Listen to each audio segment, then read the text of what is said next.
Folks, you're here with myself, Ryan Girardi, and Lance Schafer, General Manager of Product and Technology at LotLinx. We're having a conversation about the AI technology, the artificial intelligence engine within LotLinx's solution that advertises dealership vehicle inventory across various digital publishing platforms on the web, and how that technology makes decisions and learns about individual shoppers and what they're after, and how to place cars in front of those shoppers. Hey, we got a good show lined up for you today. 20 years into the internet for the auto industry. To me, that's the biggest change of what's going on. You mentioned when you were talking about LotLinx that there's AI technology built in to the solution. We've got some pretty smart listeners. As I was telling you earlier, people that listen to our podcast really want to know how the technology works. The word artificial intelligence, the term AI seems to be getting attached to companies all the time. I see in marketing now, we have AI technology. Our CRM has AI.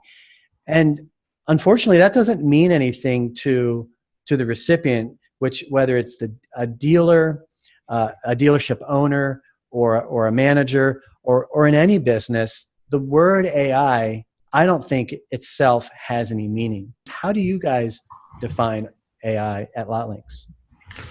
Yeah, so AI, our basic kind of definition from a product perspective is anything that uses an artificial neural network to make decisions. So, for example, taking a look at the machine will take a look at a massive data set, and then take a look at a dealer's inventory and make decisions on the advertising strategy for each of those vehicles.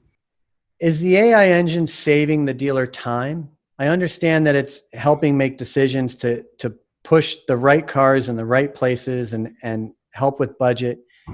Is it saving the dealer more time from having to make those decisions as well?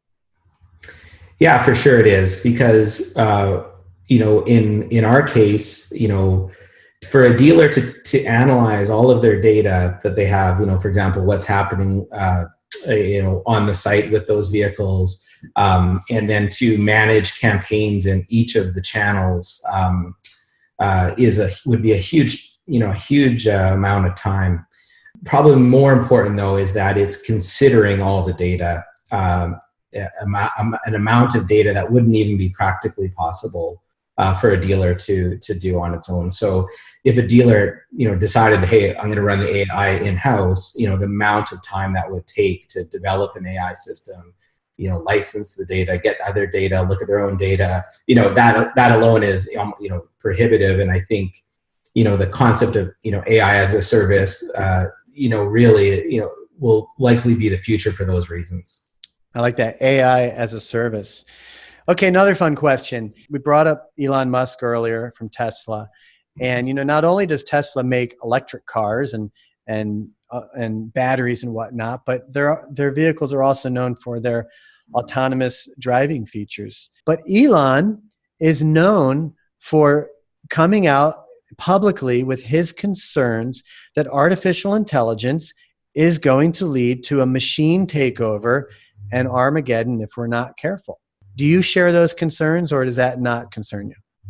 My perspective on artificial intelligence is that, from what I've seen, it is here to serve humans. And, ultimately, if you put it in the hands of the wrong human, I guess it could serve, in a bad way. I think ultimately, but we could say the same about any technology itself. So, we have a long way to go before we get to that spot.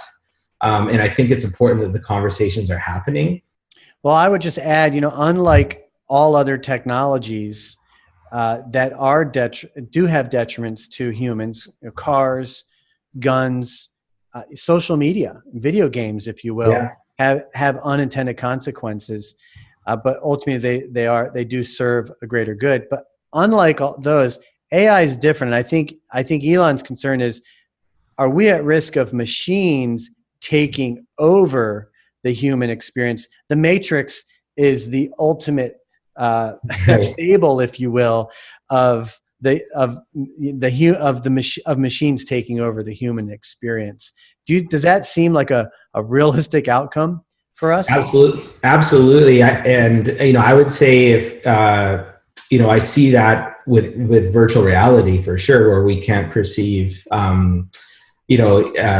Combine AI with virtual reality, and you get a convergence there. And I think you're absolutely right.